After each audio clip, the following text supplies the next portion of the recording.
1000 seat है और 10 लाख प्रतिस्पर्धी हैं।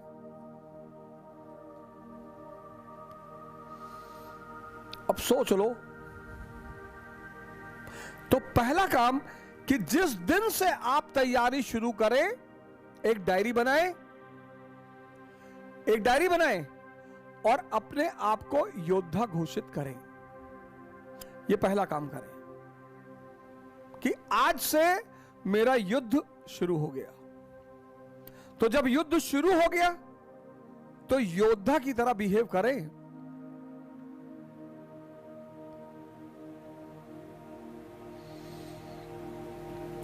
क्योंकि ये 1000 सीट, 10 लाख लड़के, इसमें जो योद्धा है, योद्धा बस वही जीतते हैं। बाकी तो 2 साल, 3 साल, 4 साल, 5 साल, 6 साल। पहली चीज, पहला कदम कि जिस दिन से आप कंपटीशन की तैयारी शुरू करें, आप योद्धा हो गए। दूसरा काम, जिसकी भी परीक्षा आप देने जा रहे हैं, परीक्षाएं कोई बुरी नहीं होती, कोई बड़ी नहीं होती, कोई छोटी नहीं होती। जिसकी भी परीक्षा आप देने जा रहे हैं, जहां भी आप कंफर्टेबल फील कर रहे हैं, आप एसएससी की देने जा रहे हैं, सीडीएस की देने जा रहे हैं, एनडीए की देने जा रहे हैं, आईएएस की देने जा रहे हैं, चलिए सिविल सर्विस की आप परीक्षा देने जा रहे हैं,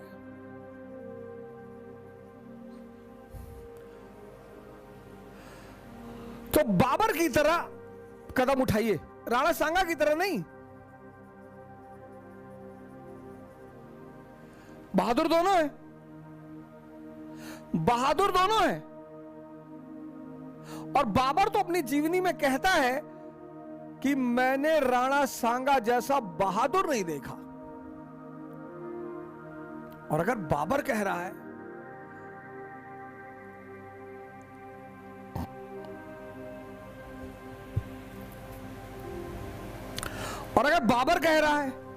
तो मानी सी बात है कि राणा सांगा बहुत बड़े योद्धा रहे होंगे, हार गए। क्यों? क्योंकि दूसरा कदम, पहला कदम आप अपने आप को योद्धा मान लें, दूसरा कदम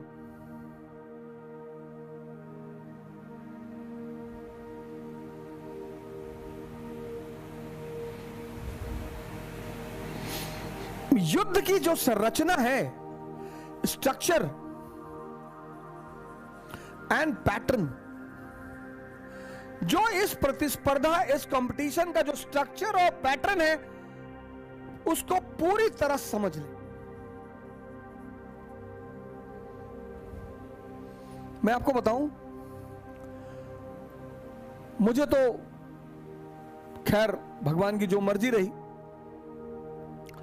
90% लोग जो सिविल सेवा की तैयारी करते हैं, उन्हें नहीं पता होता कि पहले कदम में क्या करना है। 90%, 90। और जिसका पहला कदम गलत पड़ गया,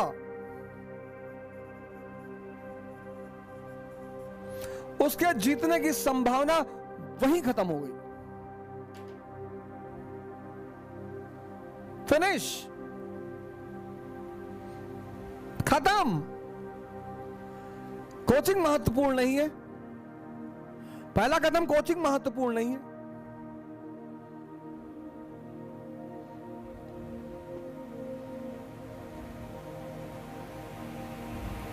कोचिंग आईएएस नहीं बनाती, टीचर आईएएस नहीं बनाते। बंदा तो बंदा, लड़का खुद है। पहला कदम जिसका गलत पड़ गया, गया।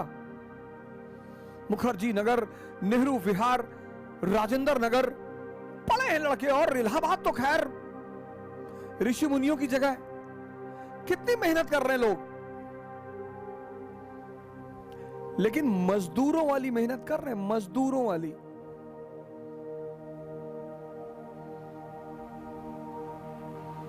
अब जैसे सिविल सेवा है, तो सिविल सेवा का जो पहला चरण है वह है प्रीलिम्स,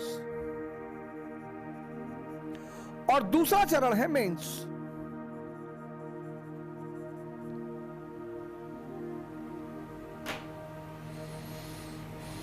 पहला चरण प्रीलिम्स, दूसरा चरण है मेंस। बहुत बड़ा गिफ्ट आप लोगों को देने जा रहा हूं। आप जितने भाई बहन हमारे साथ जुड़े हैं, जितने भी, एक बहुत बड़ा तोहफा आप सभी लोगों को देने जा रहा हूं। कोई चार्ज नहीं, कोई पैसा नहीं। अगर सफल हो जाना, अगर, तो मेरे पास पैसा पहुंचा देना।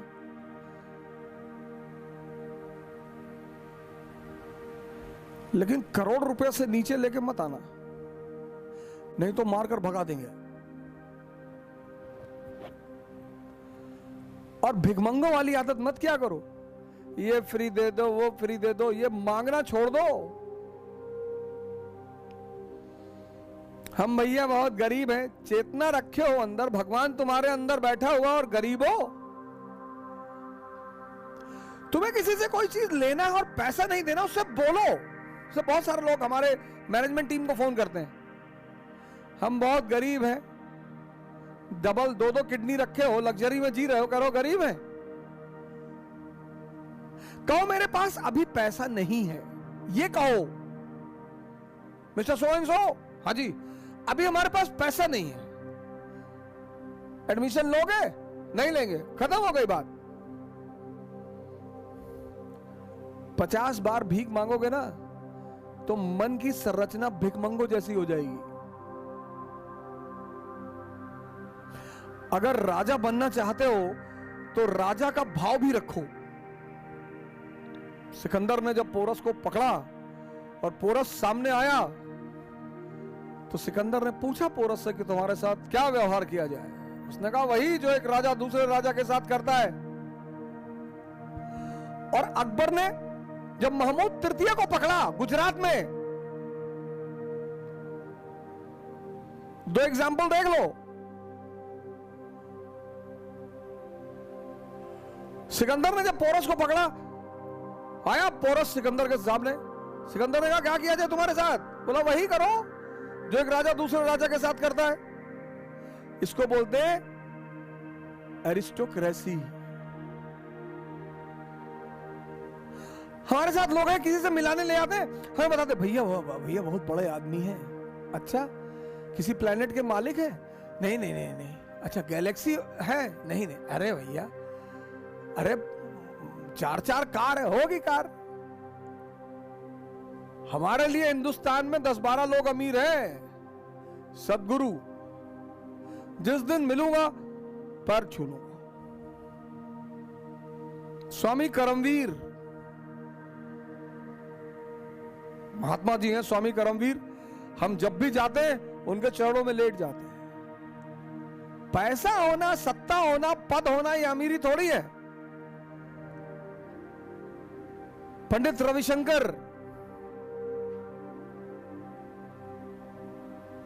जिन लोगों ने चेतना को पा लिया है, पैसा तो कोई भी पाले, जरूरी चीज है,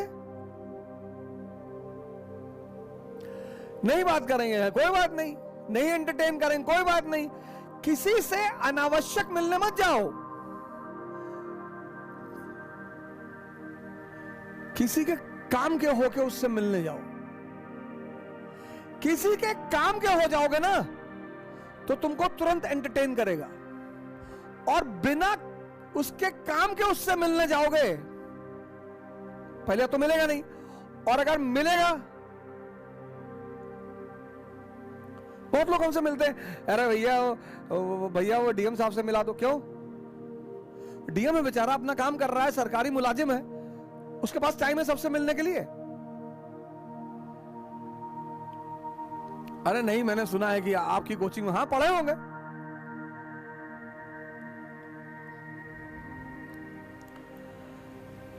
मैं तो एक बार लोगों का सिलेक्शन हो गया, ना वो मुझे जानते हैं ना मैं उन्हें जानता हूं।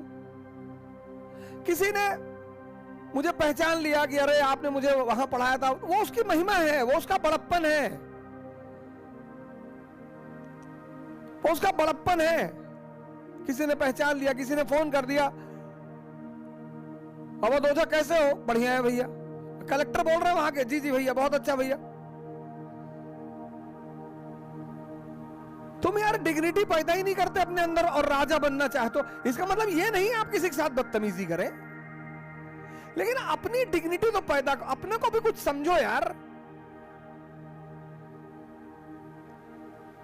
तुम जैसे किसी के सामने पढ़ते हो वैसे दीनहीन हो जाते हो कि डीएसपी है, हाँ तो ठीक है, गुड मॉर्निंग सर, खत्म। अरे अरे भैया, अरे भैया भैया, तुम राजा बनोगे, तुम भिखमंगा भी ना बन पाओगे, क्योंकि भिखमंगा बनने के लिए भी दम चाहिए। खड़ा हो गया लाल बत्ती पे, हाँ भाई 10 रुपए दे दे। कभी किसी भिखमंगे को राय देकर देखो, 1-2 लगा देगा तुरंत।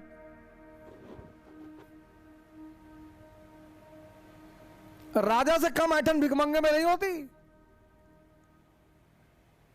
डिग्निटी पैदा करो यार, डिग्निटी। कोई गरीब नहीं है, जिसके पास भी चेतना है, कोई गरीब नहीं है। हाँ तुम्हारे पास पैसा नहीं है, कोई बात नहीं, हो सकता अभी तुम्हारे पास पैसा ना हो, तुम किसी कोचिंग में पढ़ने गए, तुम्हारे पास पैसा नहीं है, कहीं से व्यवस्था भी नहीं हो पा रही है।